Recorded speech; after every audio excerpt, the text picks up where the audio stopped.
nuevamente les doy la cordial bienvenida a esta capacitación que vamos a tener aquí en su capacitadora oficial, Conta para Todos.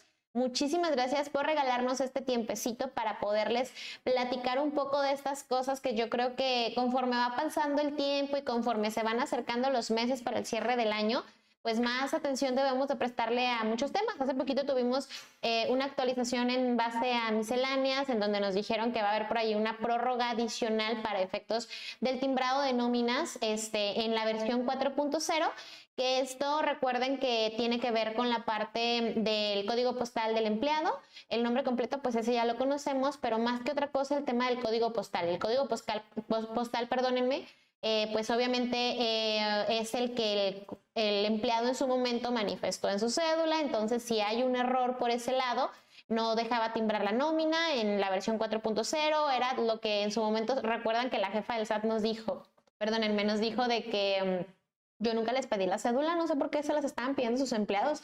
Entonces, pues bueno, hubo ese tipo de temas. Ahorita en esta ocasión siguen una prórroga porque sabemos que la única forma, y esto pues bueno, vayan tomando nota, la única forma de que un empleado pueda modificar su domicilio al que realmente está residiendo ahorita, porque el problema en su momento fue que las empresas daban de alta a los colaboradores y los daban de alta con el domicilio de la empresa. Entonces, pues probablemente la sede estaba en Ciudad de México, pero el trabajador vivía en Guadalajara y le ponían la dirección de Ciudad de México. Entonces a veces ni el mismo empleado conocía el domicilio fiscal que tenía.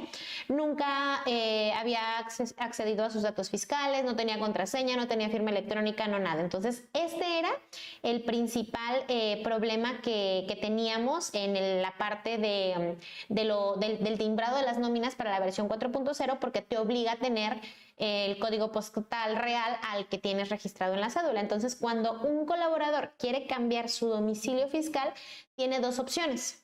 La primera opción es acudir directamente al Servicio de Administración Tributaria con su identificación y demás, y con este dato, allí en el mismo SAT le pueden ayudar a hacer ese cambio o hacer una cita para la firma electrónica, ¿sale? Entonces, cosa que sabemos que hoy en día sigue siendo un tanto complicado conseguir una cita para poder tramitar la firma electrónica, sobre todo por primera vez.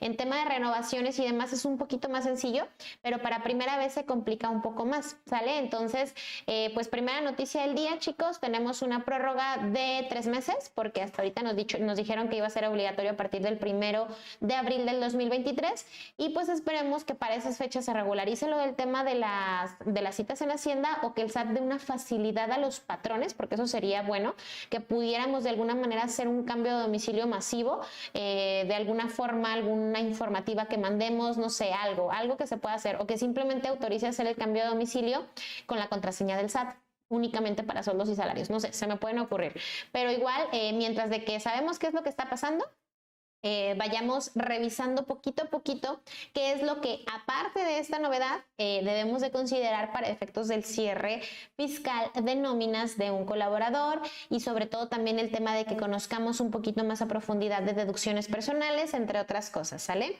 La obligación de pagar impuestos, pues bueno, específicamente impuestos sobre la renta, que es del cierre del cual vamos a hablar en esta ocasión, el ingreso de sueldos y salarios, que sueldos y salarios, el único impuesto que va a pagar es impuesto sobre la renta. ¿Quién tiene la obligación de pagar este impuesto?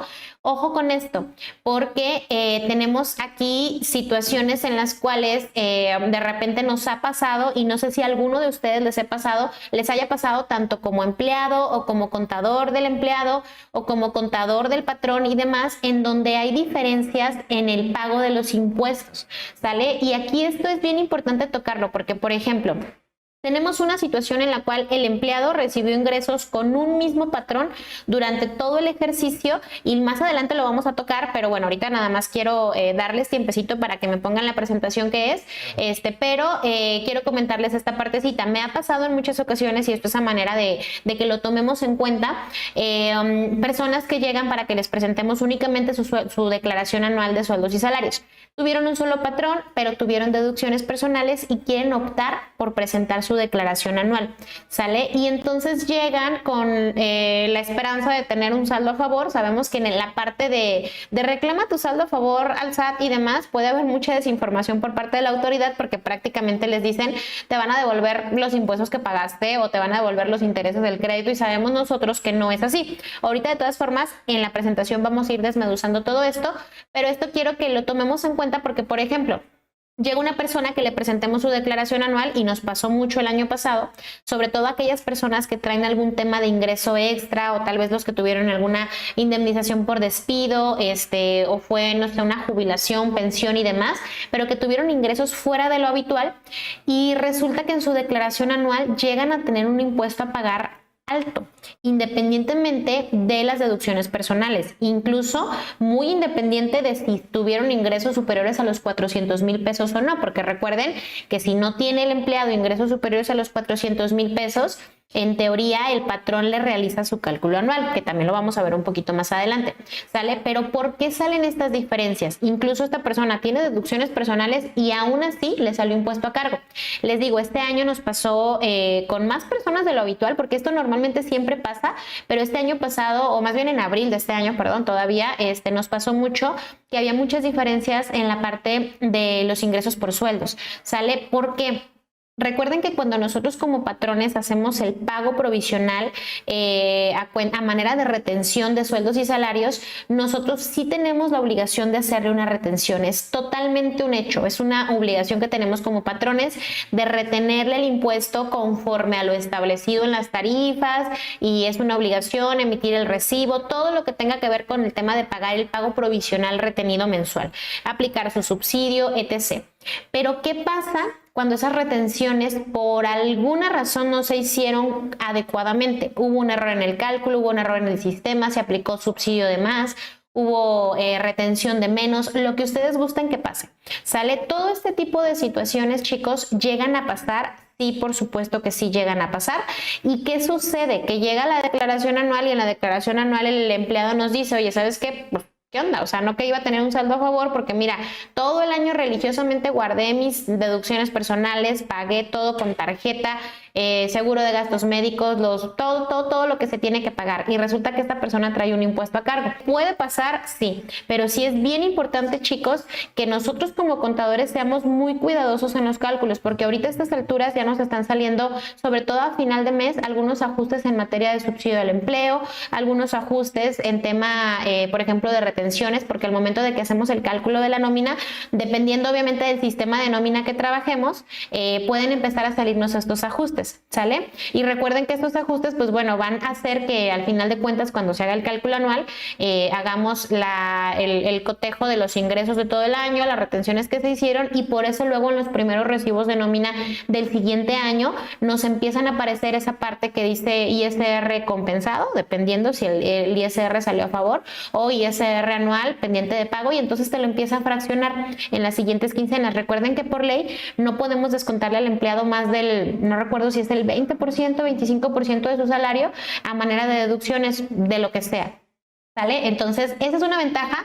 Si tú como colaborador decides no presentar tu declaración anual de manera individual, si te retuvieron de menos, entonces vas a poder empezar a pagarlo pues en parcialidades, por decirlo de alguna manera, porque tu patrón te lo va a estar reteniendo en las siguientes quincenas después de haber hecho tu cierre fiscal, que pues bueno, es en el mes de diciembre. Ya no se presenta informativa de sueldos, ya no se presenta desde hace varios años, pero sí el tema de la declaración del cálculo anual como tal. No es una declaración anual, sino que es un cálculo anual que le hacemos a los colaboradores, ¿sale? Entonces, pues bueno, esta partecita es importante a manera de introducción para que podamos ir entendiendo de qué puede tratar el hecho de nosotros, o el alcance que puede llegar a tener el tema de no hacer las retenciones correctamente, porque sí nos confiamos mucho de los sistemas, y entiendo que un sistema pues está hecho para eso, para ahorrarnos tiempos, pero este año que pasó les digo que hubo mucho tema, y estoy casi segura que fue por la parte del cambio que hubo del outsourcing. Recuerden que el año pasado muchísimos contribuyentes que tenían su nómina tercerizada, empezaron a absorber la nómina internamente, ¿sale? Entonces, el hecho de que hayan hecho estos cambios, el dar de alta a los empleados y demás, pues pudo haber hecho que tengan este tipo de diferencias, ¿sale? Entonces, son de las cosas que tenemos que ir contemplando para efectos de poder hacer un buen cierre y que hasta ahorita a estas fechas podamos revisar cómo es que va esa parte de las retenciones para no tener tantas diferencias, ¿sale? Ok, entonces, pues bueno, esta partecita de la lámina número 1, que esta es la que están viendo ahora sí ya en pantalla, es simplemente la obligación del pago del impuesto que tienen las personas físicas. Por consecuencia, nos vamos a ir directamente desde el artículo 1 hasta el 90, que es en donde nos habla de las personas físicas en específico y cómo es que van a pagar los impuestos, que es pues de acuerdo al impuesto sobre la renta, ¿sale? Y si nos vamos directamente a la laminita en donde dice obligaciones de presentar tu cálculo anual, es en donde empezamos a tocar un poquito lo de quién es que va a tener la obligación y demás. Ojo con esto, chicos, esta lámina que tenemos aquí, es importante que le pasemos nosotros como empresa a nuestros colaboradores un memorándum o un aviso de decir, oye, si tú quieres presentar tu cálculo anual, tienes que avisarme por escrito a más tardar el 31 de diciembre del ejercicio 2022. ¿Por qué? Porque luego no le avisan al patrón, el patrón le realiza su cálculo anual y entonces empiezan a tener problemas en el momento que presentan su solicitud de devolución en abril. ¿Sale? ¿Por qué? Porque recuerden lo que les dije hace un momento, los primeros meses del año, si hay alguna diferencia a cargo o a favor en el cálculo anual del empleado, se empiezan a descontar de manera quincenal o semanal, dependiendo del periodo de pago los primeros meses. Entonces, para cuando llega el mes de abril, el colaborador, si tenía un saldo a favor en diciembre, ese saldo a favor se fue diluyendo en los pagos de impuestos los primeros meses que generó de sueldos y salarios. Entonces, la autoridad les va a empezar a negar estos saldos. Por eso es importante que nosotros les avisemos a los colaboradores. Y si los colaboradores no nos avisaron que iban a presentar su declaración anual por escrito, nosotros estamos obligados, porque ojo, esto es importante, estamos obligados a presentarles el cálculo. Nada de que, ay, pues fulanito me comentó en el desayuno que él iba a presentar su cálculo, pero nunca me lo dijo por escrito. Tenemos la obligación de tenerlo por escrito, porque si alguna situación pasa que no le hicimos el cálculo, el responsable directo es el patrón, ¿sale? ¿A quiénes no les tenemos que hacer cálculo anual? Aquellas personas que hayan recibido préstamos, donativos y premios superiores a 600,000 pesos. ¿Qué quiere decir? Que en el memorándum que les mandemos es, oye colaborador, se acerca el cierre fiscal del ejercicio 2022 y para poder hacer el cierre y tu cálculo anual necesito que me digas si es que tuviste alguna de estas situaciones. Obviamente el ingreso superior a 400,000 pesos, si es únicamente de sueldos y salarios, lo vamos a conocer, ¿sale? Pero, por ejemplo, ¿tuviste algún préstamo, un donativo, alguna herencia, algún premio que haya sido superior a 600,000 pesos? Si la respuesta del empleado es sí, ok, entonces tú estás obligado a presentar tu declaración anual. Yo no te voy a hacer tu cálculo anual. ¿Por qué? Porque tuviste esta opción. Oye, me echó mentiras el colaborador. Ni modo, o sea, vamos, cumplimos con la parte de preguntarle. Si él nos dice que no y si lo tuvo, no es responsabilidad de nosotros. Obviamente el contribuyente obligado es el colaborador, nosotros solamente somos un medio para cumplir ciertas obligaciones y si hacemos este tipo de cosas, pues obviamente vamos a poder tener de alguna manera un respaldo en alguna revisión que nos pudiera llegar a caer, ¿sale? Ingresos superiores a los 400,000 pesos para asalariados, obviamente es parte de lo que tenemos nosotros que hacer como presentación de declaración anual. Si ellos superan los 400,000, ellos son los obligados. Si no superan los 400,000, entonces nosotros estamos obligados a hacerle su cálculo anual. Haber tenido más de un patrón en un mismo ejercicio fiscal. Lo puse en color rojo, chicos, porque les vuelvo a repetir. Fue algo que pasó muchísimo el año pasado. Muchísimos colaboradores que se cambiaron del outsourcing en el que estaban trabajando y absorbió la plantilla directamente la empresa. En ese inter, pues bueno, en automático a todos les generaron la obligación de presentar el cálculo anual. ¿Por qué? Porque tuvieron dos patrones en un mismo ejercicio fiscal y eso te da pues la obligación de presentar tu declaración anual, ¿sale? Entonces, por ende, esta partecita de aquí se dio mucho el año pasado, como les digo, tal vez por eso hubo algunas diferencias y los impuestos que en su momento se tuvieron que haber pagado se retuvieron en forma diferente, y al momento de que los empleados presentaron sus anuales, en lugar de tener un saldo a favor, empezaron a tener impuestos a cargo, ¿sale? Los que hayan tenido ingresos por asimilados al salario y también ingresos por sueldos, o en su individual que únicamente hayan tenido ingresos por asimilados al salario, van a tener la obligación de presentar también su declaración anual, y el patrón no tiene por qué presentárselas. Obviamente aquí en este punto, todavía a estas alturas de la partida, podemos llegar a tener ciertas combinaciones de estrategias fiscales en las cuales te paguen la famosa nómina fiscal y luego la nómina no fiscal, o la nómina por estrategia, o lo que tú quieras, ¿sale? Si existe esta situación, entonces debes de tener conciencia que a los empleados a los cuales los tengas con estos dos tipos de esquema de remuneración, o sea, con sueldos y salarios y aparte con asimilados, van a tener que presentar su declaración anual por obligación, ¿sale? Y si tú como empleado sabes que te tienen en estos dos tipos de ingresos, pues entonces vamos a poder empezar a tener esas situaciones, ¿sale? Entonces, para considerarlo también. Optas por presentarla aunque no tengas la obligación. Si tienes cualquiera de las anteriores, es obligatorio. Si no tienes ninguna de las anteriores, pero quieres presentarla, puedes hacerlo. ¿Cómo puedes hacerlo? Avisarle a tu patrón antes del 31 de diciembre que quieres presentar tu propio cálculo anual, ¿sale? Y también otra obligación que hay para personas que ustedes sepan que, pues bueno, de entrada, si se fue el trabajador, pues no le vas a hacer cálculo anual, obviamente, pero si el trabajador entró en un mes diferente, que no sea el 1 de enero, entonces tampoco le tienes que hacer el cálculo anual. Si no trabajaste el año completo, no tienes por qué hacerle el cálculo anual al colaborador, ¿sale? Y bueno, pues aquí son otras personas que tienen actividad empresarial, que también tienen obligación de presentar declaraciones anuales, que son los ingresos por actividades empresariales, agrícolas, plataformas tecnológicas, arrendamientos de inmuebles, dividendos asimilados y todos los que, pues como tal, ahorita nuevo el régimen de reciclo, que va a ser la primera declaración que van a presentar, son los que están en esencia obligados a presentar el cálculo anual y que pueden optar por presentar también la declaración anual. Por aquí, en una de las dudas que me pusieron, preguntaban el tema de lo de las vacaciones para el tema de si ya se habían aprobado o no se habían aprobado. Recuerden que tenemos nosotros un tema legislativo que le empieza a dar prioridad a las cosas que no necesariamente pues son las que a todo mundo nos interesa, ¿no? De repente el ruido político y lo que ustedes quieran. Que sepan y que nos quede súper claro.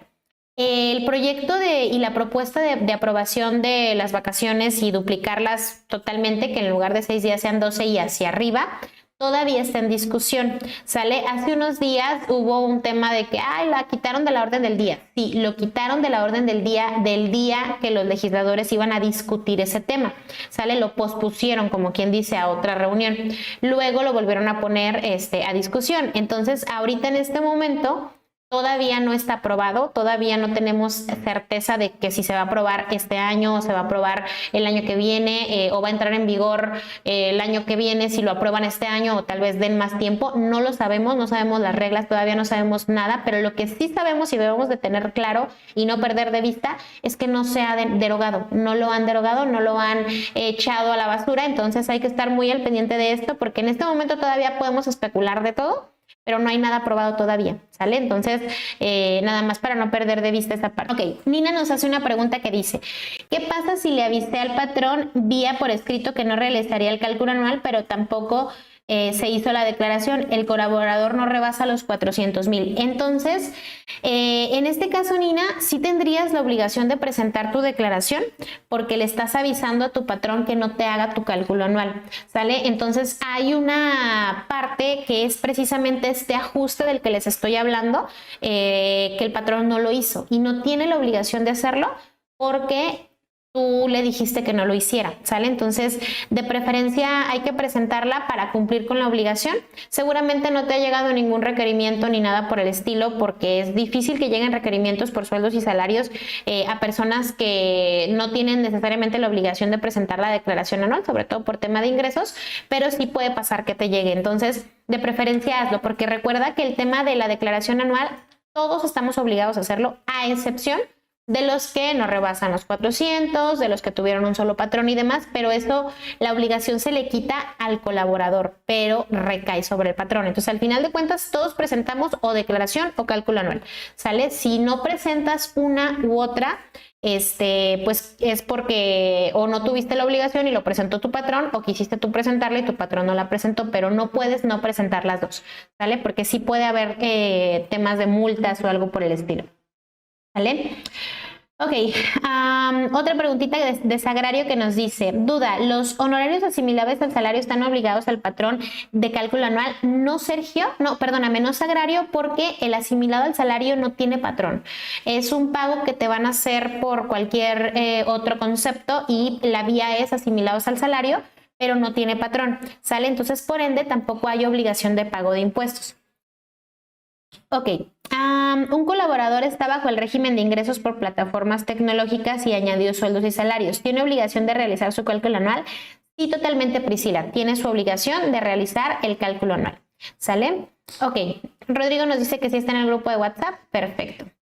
Ahora sí para que esté Ricardo. Ok, Ricardo, no sé qué comentó Ricardo, pero aquí le dicen ya que para que esté dentro del grupo. Ok, si vendo una casa o un terreno, voy a contestar esta preguntita más y voy a seguir con la presentación y ahorita regreso nuevamente con más dudas, ¿vale? Para ir aventajando también la presentación. Lorena nos dice, si vendo una casa o un terreno, ¿debo presentar declaración? ¿Cuál es el límite de la operación? Gracias. Si vendes una casa o un terreno, tienes ingresos por enajenación de bienes. Entonces, por ende, te van a hacer en su momento con el notario una retención en dado caso de que la casa habitación haya sido tu segunda enajenación. Si fue tu primera, es exento, y como es exento, únicamente tienes la obligación de informarla. Seguramente una casa habitación fácilmente va a superar los 400,000 pesos de ingresos, ¿sale? Entonces, y sumado a, ya te generaría la obligación de enterarla. Recuerda que la extensión de la casa habitación se te aplica, sí, pero tienes que avisar que lo hiciste, ¿sale? Para que puedas tener también el soporte total de la extensión. Entonces, sí te generaría la obligación como tal de presentar la declaración porque tuviste ingresos superiores a los 400,000, ¿sale? Ok, de acuerdo. Entonces, vamos a pasar nuevamente a la presentación. Estos, pues bueno, son las obligaciones de presentar el cálculo anual. Ahorita regresamos con más preguntitas, ¿vale? Y específicamente en el artículo 150 de la ley de ISR es donde nos habla de la declaración anual de personas físicas. Y nos dice que las personas físicas que obtengan ingresos en un año de calendario, a excepción de los exentos y aquellos por los que haya pagado el impuesto definitivo, están obligados a pagar su impuesto anual mediante declaración que presentará en el mes de abril del año siguiente ante las oficinas autorizadas. Obviamente ya no lo hacemos ante las oficinas autorizadas, pero sí tenemos la obligación de presentarlo, ¿sale? Entonces, de aquí empezamos a tratar, chicos, el tema de cómo es que se calcula la declaración, y esto obviamente es un poquito diferente cuando hacemos el cálculo anual de un sueldos y salarios, porque normalmente el sistema nos lo hace solito, pero lo que hace es exactamente el mismo procedimiento que haría con una actividad empresarial, profesional y demás, sin aplicar deducciones, obviamente, porque no hay deducciones. Simplemente es el ingreso grabado, se le calcula su tarifa, se le quita subsidio, si es que tuvo subsidio, se le quita el tema de las retenciones o pagos provisionales efectuados con anterioridad, y entonces ya te va a dar un impuesto a cargo o a favor, ¿sale? Entonces, pues bueno, aquí tal cual, pues simplemente es un procedimiento que te dice que al resultado del impuesto se le van a restar pagos provisionales, impuestos retenidos o ISR de dividendos o lo que genere en tema de abono a impuesto como tal, y de allí se va a dar el resultado del cálculo anual. Aquí en esta laminita hay unos ejemplos de algunos tipos de ingresos que pudieran llegar a generarse y el posible impuesto, porque recuerden que un cálculo anual de una persona física, si es de sueldos y salarios, se acota específicamente aquí al primer cuadrito que dice sueldos y salarios. Sale en donde dice ingresos grabados, 280, ingresos exentos 15,000, el ISR que se retuvo 47, y pues bueno, se hace la determinación del impuesto sobre los ingresos grabados, se le restan los 47,000 y te da pues en total un saldo a cargo, a favor o tablas, porque también puede ser que hiciste los cálculos súper bien, no hubo variaciones en todo el año, y entonces tienes un ingreso o un impuesto que se alcanza a subsidiar perfectamente bien con lo que te retuvieron, ¿sale? Pero hay otras situaciones que se pueden presentar como ingresos por arrendamientos, intereses, dividendos, adquisición de bienes, enajenación de bienes, plataformas tecnológicas, actividades empresariales. Puedes tener varios ingresos o varios tipos de ingresos como persona física y puede tu declaración anual llegar a ser un dolor de cabeza bastante complicado cuando le empiezas a sumar otras cosas, ¿sale? Entonces, por eso digo, a mí en lo personal las declaraciones anuales de las personas morales se me hacen muchísimo más sencillas que las de las físicas, porque las de las físicas pueden llegar a tener más situaciones y en la mayoría de las cosas, chicos, pueden ser situaciones que ni siquiera conocen las mismas personas físicas, ¿sale? Porque simplemente es, oye, pues metí un dinero de inversión en el banco. Ah, pues padre, ¿no? O sea, de que tienes allí tu nómina, haces tu ahorro y te dice el banco, pues mételo a inversión y te estoy dando intereses. Te hacen tu retención chiquitita, obviamente, pero bueno, ya son ingresos que de repente vas como sumando y no necesariamente sabes que tienes que presentar tu declaración anual, ¿sale? Entonces, pues bueno, esto es muy importante, que identifiquemos también estas cosas, porque también aquí comercial, y es comercial que pueden hacer ustedes como contadores, es si ustedes empiezan a poner quiénes son las personas obligadas a presentar declaración anual. Por ejemplo, ahorita hacen un post en redes sociales y chicos, estas son las personas que tendrían que presentar su declaración anual, que los que tuvieron herencias, préstamos, donativos superiores a 600,000 pesos, si tuviste ingresos por 400,000 pesos o superiores, perdón, a 400,000 pesos, si tuviste deducciones personales, si quieres solicitar algún saldo a favor, si tuviste ingresos por asimilados, todas las variaciones que vimos ya en un par de láminas atrás. Les aseguro que más de alguno de sus contactos va a decir, espérame, es que yo tuve eso. Entonces empieza obviamente a generarles a ustedes la posibilidad de asesorar a estas personas que ni tenían idea que tenían la obligación de presentar su declaración, ¿sale? Porque les digo, en la gran mayoría de los casos el patrón le realiza el cálculo anual a todos, obviamente a todos los características que ya les platiqué, y casi nunca les pregunta a los empleados, oye, ¿vas a presentar tu anual? Simplemente pues a todos parejito les hace. Entonces este tipo de cosas pues al final de cuentas nos pueden ayudar a nosotros también para poder tener algunas declaraciones anuales a presentar, ¿sale? Seguido de esa publicación, díganles, por favor, empieza a sacar cita para el SAT o yo te ayudo a sacar la cita del SAT para que generes tu firma electrónica, o métete aquí a SAT ID y en SAT ID saca tu contraseña para que podamos presentar la declaración del ejercicio y pues bueno, les van cobrando. Obviamente pues esto es remunerado, perdón. ¿Sale? Y pues bueno, acá hay otro ejemplo chiquito de actividad empresarial, que en actividad empresarial pues son simplemente ingresos, deducciones y base gravable. Todo lo que dice base gravable, chicos, y me regreso un poquito a la lámina 9, que es donde está toda la parte de los ingresos grabados, el ingreso por adquisición, los intereses grabados, los dividendos, etc. Todos esos conceptos se suman y se les hace un cálculo general de determinación de impuesto. Hay ciertos régimen que se tienen que hacer por separado, ¿sale? Ahorita, por ejemplo, el tema de reciclo, pues obviamente nos limita mucho a la parte de cómo se va a hacer el cálculo, porque va a ser de manera independiente, y acá en reciclo no puedes combinar tantas actividades. Sueldos y salarios y intereses son los únicos que puedes combinar, y es por lo único que vas a tener obligación de anual. Entonces, pues al final de cuentas, eso sí se va a hacer de manera independiente, pero sí vamos a tener la obligación de acumular el resto de los ingresos. Personas físicas es un mundo a analizar. Aquí en Contateca vamos a tener seguramente inicios del año, en enero, finales de enero más o menos, es cuando metemos el cálculo anual de personas físicas y les enseñamos a hacer declaraciones anuales de personas físicas.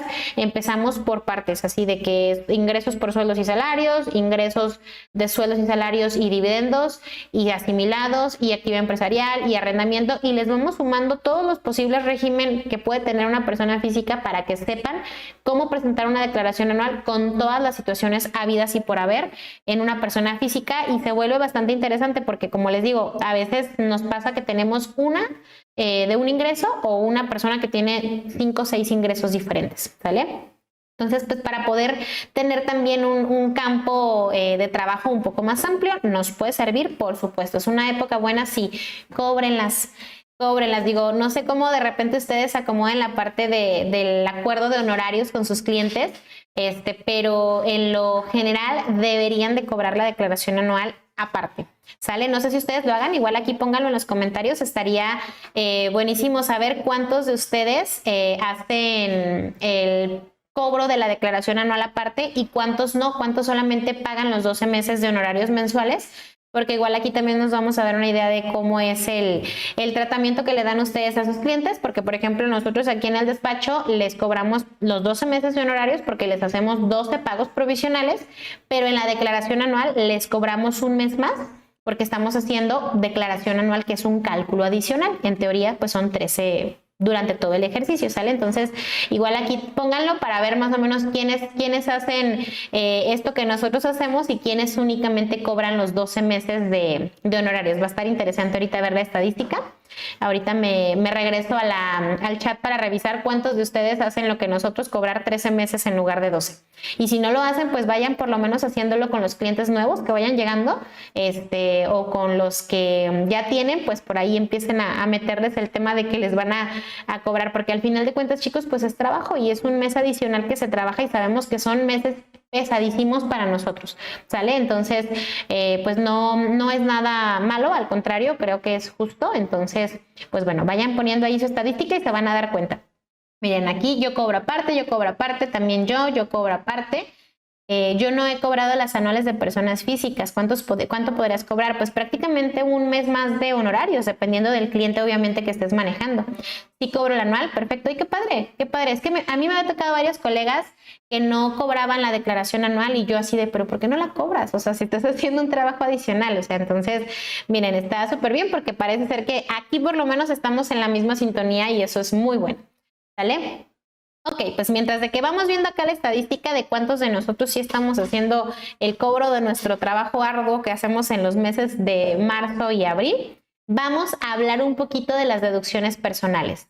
Ojo, porque toda esta presentación, chicos, viene también enfocada para que ustedes identifiquen ciertas cosas que pueden hacer para generar también ingresos con sus clientes, ¿sale? O que si ustedes, por ejemplo, están trabajando para una empresa, eso no les impide que conozcan cómo es que se realizan las declaraciones anuales y que puedan ustedes presentar declaraciones anuales de sueldos y salarios, ¿sale? Porque esto también es importante. O sea, al final de cuentas tenemos una carrera, tenemos conocimiento y el hecho de que estemos trabajando en una empresa pues no necesariamente nos quita la oportunidad de poder tener tal vez un ingreso extra presentando anuales, ¿sale? Y dirán, pues bueno, ¿cómo empezamos a sacar clientes de anuales? Es muy sencillo, chicos. Empiezan a meter la espinita de las cosas que las personas no saben, que tienen que tener la obligación y pues bueno, las empiezan a identificar. Sus redes sociales son una fuente increíble para poder acercarse a más personas. Traten de usarlas también un poquito para eso. De repente el estado de WhatsApp, el estado de Instagram, publicación en Facebook. Créanmelo que dentro de su mismo círculo de contactos puede haber muchas personas que tengan las obligaciones o que quieran hacerlo y no necesariamente sepan con quién acercarse. Entonces, si tienes despacho, pues bueno, esto ya está por demás. De que sí o sí lo haces es un hecho. Si trabajas en una empresa, puedes hacerlo. Conoce esta parte, métete a talleres para saber cómo se presentan las anuales. Les vuelvo a repetir, en Contateca tenemos muchos talleres al respecto y como siempre, pues somos una capacitadora que está a la vanguardia con los temas. Entonces, sí o sí, cada año damos una clase nueva referida al tema de las anuales, ¿sale? Y si hay, por ejemplo, ahorita que cierre fiscal, que cierre del año, que nuevas reformas, lo que sea, vas a tener allí todo el tiempo la capacitación a la mano, ¿sale? Entonces, esta lámina que están viendo aquí que dice cuáles son las deducciones personales es una herramienta increíble para que ustedes puedan poner en sus redes sociales.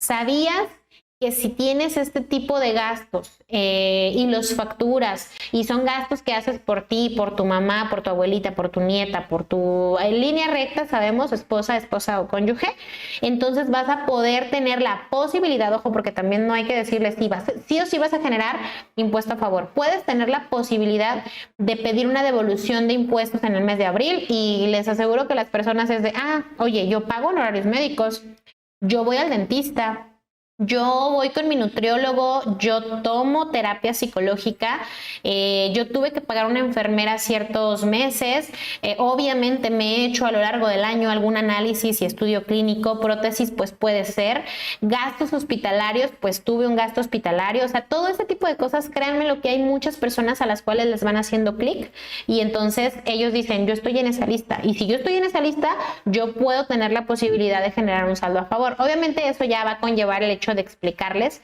cómo es que se genera y esas cosas, que también es una chambita, y váyanse armando sus acordeones para que no estén explicando de ceros a cada persona.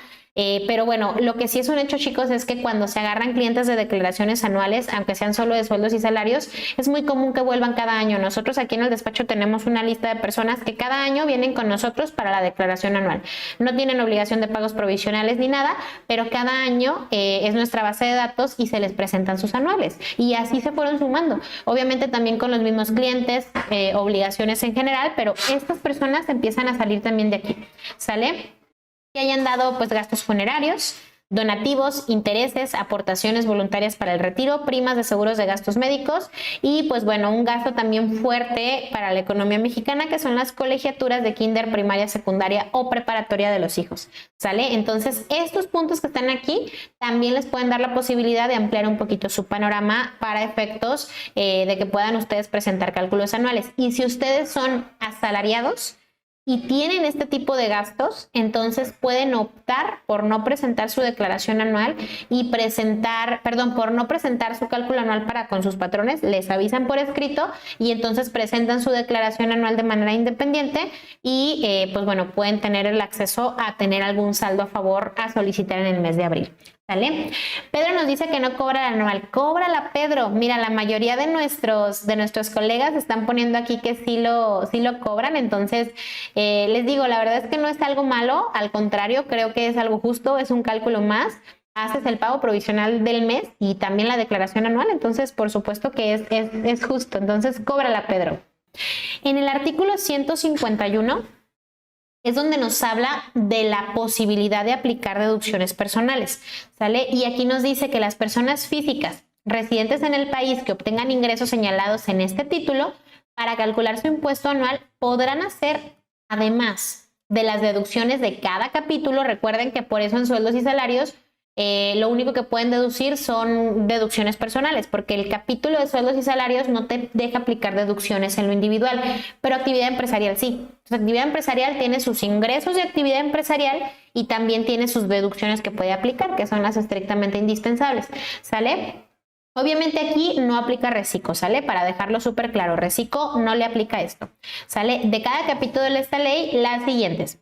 Pagos por honorarios médicos, ¿sale? La parte de los honorarios médicos, chicos, es muy importante porque tenemos que pagarla con medios electrónicos. No todas las deducciones se tienen que pagar con medios electrónicos.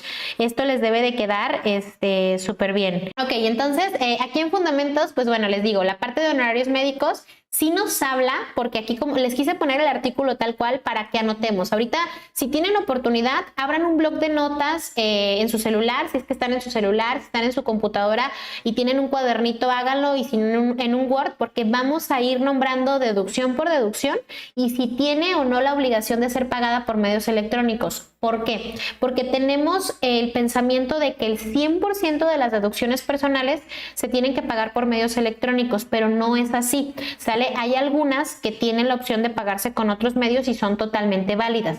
Entonces, vayan anotando. Gastos médicos, dentales, hospitalarios, honorarios de psicólogos, nutriólogos, todo lo que tiene que ver con servicios prestados por personas con título profesional legalmente expedido. Obviamente pues tienen que ser doctores con todos los permisos, psicólogos y nutriólogos con todos los permisos, van a poder deducirlos sí. Y sí tiene la obligación de pagarse con medios electrónicos. Si tú vas con tu psicólogo, pídele su cuenta bancaria y pídele que hacerle una transferencia, porque sí va a poder aplicar la deducción. Recuerden que los psicólogos generan IVA, ¿sale? Entonces, ¿qué monto se puede hacer deducible? El total del pago. Aquí no es sin IVA, ¿sale? Se puede hacer deducible el total del pago que tú estás realizando. Ojo con una parte, chicos. El tema de los servicios y honorarios médicos sí se puede pagar con medios electrónicos. Si tú llegas a pagar en efectivo cualquiera de estas cosas, no te va a servir para la declaración. Incluso cuando hacen el precargado de la información en la declaración anual de las personas físicas, si hay un honorario médico que tenga la clave de honorario médico como tal, no te la va a precargar en automático. Y si tú la precargas, o sea, tú la cargas manualmente, porque claro que puedes cargarla manualmente, te van a rechazar la devolución y luego es un relajo porque vas a tener que presentarla de forma manual, ¿sale? Entonces, Honorarios médicos, dentales y psicólogos, nutriólogos, medios electrónicos. Anótenlo por favor allí en un espacio. Honorarios dentales, acá nos hace la alusión también. Enfermería, análisis clínicos, estudios, gastos hospitalarios o cualquier alquiler de aparatos para pacientes que tengan algún tipo de incapacidad, también van a tener que pagarse con medios electrónicos. ¿Sale? Aquí quise ponerles este punto en rojo, chicos, porque es algo muy importante que pocas personas le tomamos la importancia de vida. ¿Sale? Recuerden que las deducciones del artículo 151 tienen un tope general y aparte un tope particular algunas, que también las vamos a ver ahorita en un momento. Pero hablando de tope general, tiene que ser o el 15% de tus ingresos máximo o ciertas sumas elevadas al año, que ahorita vamos a ver también ese tope, pero entran en un tope general. Si tú tienes lo que sea menor, o sea, el 15% de tus ingresos o estas sumas elevadas al año, que son alrededor de 160,000 pesos más o menos, van a tener este tope. Pero hay una parte de gastos médicos que no entran en este tope y es precisamente esto que estamos poniendo aquí en rojo, que nos dice: lo dispuesto en este párrafo no será sujeto al límite establecido en el último párrafo de este artículo, que es el del 15% o el de las sumas, en caso de incapacidad temporal o incapacidad permanente parcial, o bien la discapacidad. La deducción a que se refiere el párrafo anterior solo será procedente cuando la incapacidad o discapacidad sea igual o mayor al 50% de la capacidad normal. Obviamente aquí se tendrían que acreditar 2 o 3 cosas más, pero que sí sepan que hay ciertas personas, por ejemplo, que si tú tienes una discapacidad de por vida, obviamente tus gastos médicos no van a ser los mismos de una persona sana, que relativamente en cualquier momento del año se puede llegar a enfermar, ¿sale? Tus gastos médicos son más fuertes, por ende el tope de los 150,000 pesos lo vas a pasar, pero de rápido, bueno, 160 y tantos, dependiendo de la UMA, ¿sale? O el 15% de tus ingresos, probablemente tú vayas a destinar más recurso económico de tus ingresos para atender tu incapacidad o la incapacidad de tu papá o la incapacidad de tus hijos y demás. Esta incapacidad tiene que ser mayor a un 50%. Obviamente aquí tienes que demostrarlo en cierta forma, pero si tú puedes demostrar que de acuerdo a estos puntos, la incapacidad que tú estás atendiendo con gastos médicos de un familiar o de ti mismo es de más del 50% de la capacidad normal de una persona, los gastos que tú hagas van a ser adicionales a ese tope de 100 y tantos mil pesos o del 15% de tus ingresos, ¿sale? Para tenerlo en cuenta, porque sí podemos llegar a tener algún colaborador o algún cliente o lo que sea que tenga hijos o familiares con discapacidades, entonces pues es una ayuda adicional porque pueden sumarlo al resto de sus deducciones. Ahora nos dice aquí, para los efectos de la deducción a que se refiere este párrafo, pues bueno, va a tener que estar comprobado con un comprobante fiscal, perdón la redundancia, pues bueno, van a dar algunas reglas de carácter general que la autoridad nos va a poner para cuando quieras aplicar este tipo de deducciones, pero obviamente lo incluye. Ojo, solamente para la parte de demostrar la incapacidad adicional y deducir más. Si no, no tienes que hacer otra cosa más que tener tu factura, pagarla con medios electrónicos y listo. ¿Sale? Voy a pasar un par de laminitas más y me voy a preguntas y respuestas nuevamente. Gastos funerarios. Si ustedes pueden leer aquí a punto y seña lo que dice en tema de gastos funerarios, en ninguna parte nos dice que tienen que estar pagados con medios electrónicos. Entonces pongan ahí en su lista, los gastos funerarios pueden o no pagarse con medios electrónicos. ¿Qué sí te condiciona? Que si tú estás comprando un paquete funerario y ese paquete funerario todavía no se usa, entonces no puedes hacerlo deducible. Oye, ya lo pagué. Sí, pero no se ha utilizado, porque recuerda que el gasto funerario es para utilizarse con un familiar directo, que es papás, abuelos, bisabuelos, hijos, nietos, bisnietos o esposo, esposa o cónyuge, ¿sale? Entonces, como todavía no pasa esa situación, la autoridad no sabe para quién vas a utilizarlo, porque sabemos que ese tipo de paquetes llega un amigo y te dice, oye, pues me lo prestas y se lo puedes prestar. Entonces sí lo pagaste, pero no lo utilizaste tú, entonces por ende no puedes hacerlo deducible. Pero tampoco te condiciona que lo pagues con medios electrónicos. Pongan allí en su listado, gastos funerarios no es necesario. Donativos. Los donativos, recuerden que el año pasado hubo también un tope. Estos donativos estaban antes no entraban en el tope general, que es el del 15%, y a partir de este año pues ya van a entrar en ese tope general. Aparte tienen un tope en lo individual que es del 7% sobre la utilidad del ejercicio anterior o sobre los ingresos del ejercicio anterior. Entonces, pues bueno, si superan esta cantidad no son deducibles, y si estos ya los vamos a meter dentro del tope general, que es el 15%, ¿sale? Los gastos funerarios también tienen un tope y ahorita en una lámina más adelante también se los voy a poner. Y estos donativos pues obviamente tienen que ir a autoridades de donatarias autorizadas. Tienen sus respectivas reglas, tiene que estar publicada en el diario oficial, tienen que estar avaladas cada año en la Secretaría de Hacienda. Si les dan su registro ese año, son deducibles los gastos que tú hayas hecho en esas donatarias, pero si no tienen el registro, pues no. Entonces, siempre que vayan a presentar una declaración anual y les aparezcan recibos de donativos, hay que checar el listado de donatarias autorizadas que hizo el SAT. No del año en el que están presentando la anual. Por ejemplo, ahorita en 2023 vamos a presentar 2022 y el SAT en enero o febrero publica esa lista. Entonces tenemos que irnos a la lista que se publicó en enero o febrero, pero del 2022, que es el ejercicio que vamos a publicar. ¿Por qué? Porque puede pasar que esa donataria se hizo si era donataria en 2022 y en 2023 perdió su registro, pero los donativos que le diste en 22 sí son deducibles. Los intereses reales efectivamente pagados por créditos hipotecarios tampoco te dice que tengan que estar pagados con medios electrónicos, ¿sale? Entonces también hay que ponerlo allí claramente para que no estemos al rato con la angustia de, oye, es que el cliente fue y pagó la mensualidad de su casa en la ventanilla bancaria con efectivo. No pasa nada porque no vas a tener problemas al aplicar la deducción. Aportaciones complementarias para el retiro hechas a la subcuenta de vivienda. Estas aportaciones no entran en el tope general. También pongan esas anotaciones allí que les estoy diciendo, ¿sale? Gastos médicos, donativos, gastos funerarios, dentales, hospitalarios, los que acabamos de ver, incluyendo los intereses reales, entran en el tope general, ¿sale? Pero las aportaciones para el retiro no. No vas a ponerlas en el tope general, tienen un tope individual, que aquí te dice cuál es hasta del 10% del ingreso acumulable del contribuyente del ejercicio, ¿sale? Pero no, vas a poder tú aplicar los 170 y tantos mil pesos de las sumas, o en su caso, el 15% de tus ingresos, y aparte le vas a sumar las aportaciones, ¿sale? Entonces sí se pueden poner adicionales y también se pueden deducir. Las primas de seguro de gastos médicos complementarios o independientes de los servicios de salud. Recuerden que una cosa son los gastos médicos y otra cosa son las primas de seguro de gastos médicos. Las primas de seguro, pues bueno, son de gastos médicos mayores o menores que tú pagas para que cuando te enfermes te ayuden con ciertos gastos. Entonces, no ha pasado el incidente, no te has enfermado, entonces no estás generando gastos médicos, pero sí estás pagando una prima. Entonces, esa prima es totalmente deducible y entra en el ¿cómo se llama? En el tope general. Sí está dentro de del 15%. ¿Sale? Los gastos destinados a la transportación escolar.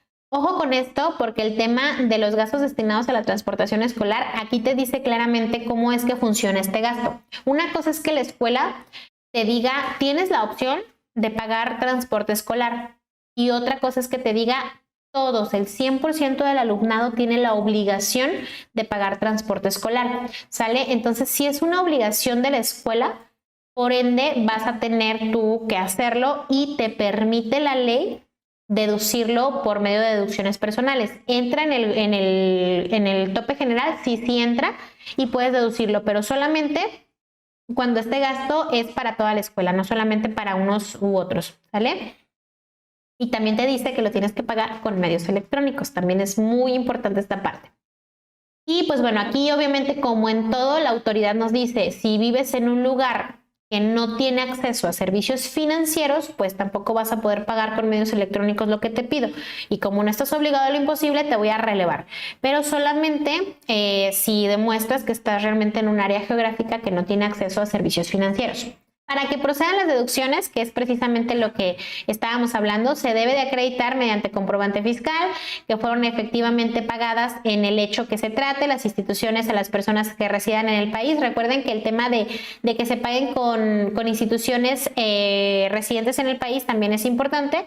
Si el contribuyente recupera parte de las cantidades, únicamente podrá deducir la diferencia que no se recupera. Esto para la póliza de seguro de gastos médicos.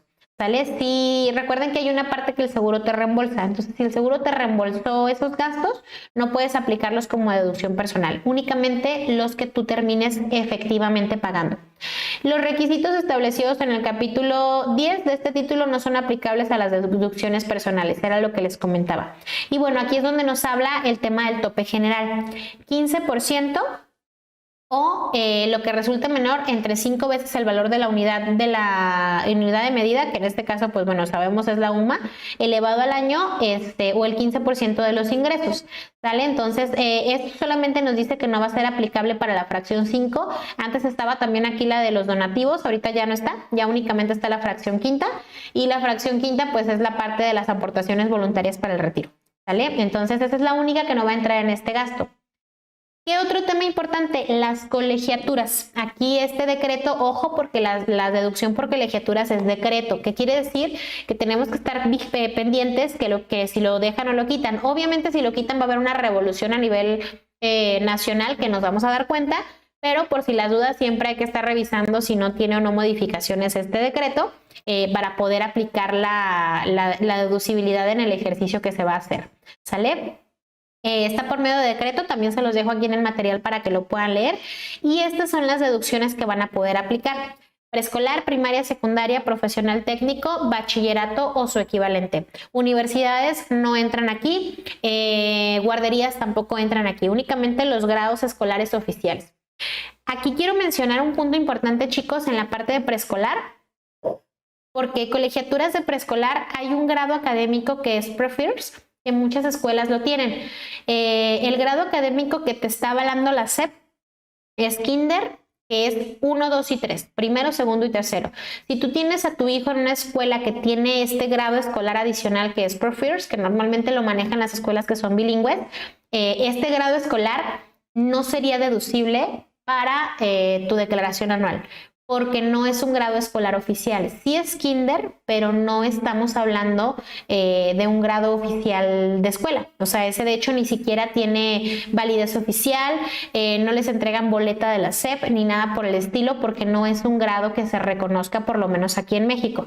¿Sale? Les comento porque ya nos ha pasado que nos han negado declaraciones, devoluciones de declaración, porque los clientes nos mandan las colegiaturas y pues en algún momento no nos percatamos de que decía Prefirst, y al momento de que metíamos la deducción no nos negaban la devolución como tal, sino nos negaban la cantidad que se había demostrado, porque el grado escolar no era autorizado por la Secretaría de Educación Pública, y es una de las cosas que te menciona como tal la colegiatura. Entonces, pues bueno, esa partecita hay que tenerla en cuenta. Puede ser que a alguno de ustedes les haya tocado que sí meten como deducibilidad el Prefirst y la autoridad no se ha dado cuenta, pero a nosotros ya nos pasó que se dio cuenta, porque pues, no corresponde a la parte de la SEP, y pues nos hizo que volviéramos a calcular la anual. Entonces, para poder tener en cuenta esa parte, ¿sale?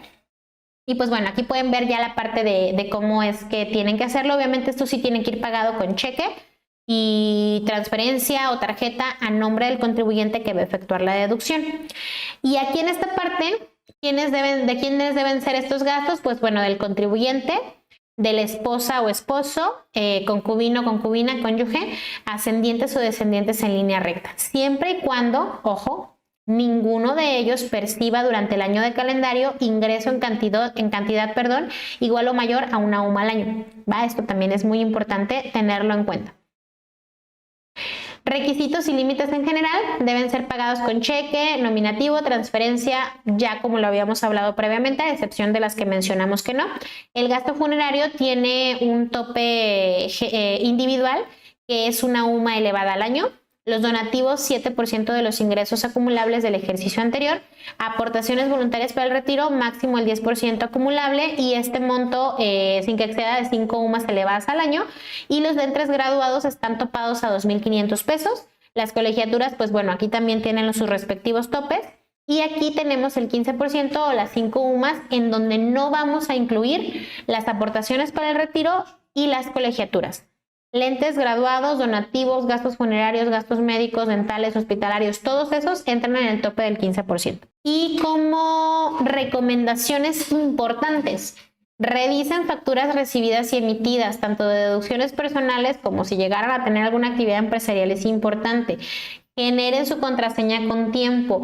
Si van a querer presentar declaración anual, genérenla. Si van a recomendarle a sus colaboradores que presenten declaración anual, avísenles. Si ustedes van a buscar clientes a los cuales ayudarles a presentar declaración anual, háganos que generen sus contraseñas, porque si no, chicos, entonces vamos a tener problemas al momento de que estemos nosotros presentando la declaración, porque no vamos a poder hacerlo. Y sabemos que si en estas fechas es difícil conseguir una cita para una firma electrónica, no se diga inicios de año. Recuerden que también, digo, esto no tiene nada que ver con sueldos y salarios, pero para Recico hubo una prórroga en manera de poder sacar la firma electrónica, porque hay muchos recicos que no tienen su firma electrónica. Entonces, ¿hay una prórroga? Sí. Entonces, lo que tenemos que hacer es decirles que la saquen ya, porque en enero es el mes imposible para poder presentar cita de declaración cita para firma electrónica. ¿Sale? Puedes acceder a tu devolución automática si tu saldo a favor es menor a 150,000 pesos. Puedes presentar tu declaración anual con tu contraseña si tu saldo a favor es menor a 10,000 pesos. Y puedes presentar tu declaración con contraseña si tu saldo a favor es mayor a 10,000 y menor a 150,000 y ya tienes precargada tu clave interbancaria. Si no, vas a requerir la firma electrónica, entonces es importante que también esta información la tengamos al respecto. Este último punto, chicos, está por miscelánea. Como todavía falta que pongan algunas cosillas, entonces hay que revisar también esta parte. Si hay alguna actualización, se las vamos a estar haciendo saber. Pues bueno, el día de hoy se llevan esta parte del conocimiento. Chicos, de mi parte les agradezco infinitamente este tiempo que nos brindaron. Gracias por quedarse hasta este momento. Pues bueno, yo me despido. Les mando un abrazo gigantesco hasta donde quiera que estén y estamos al pendiente. Cuídense mucho y gracias por todo.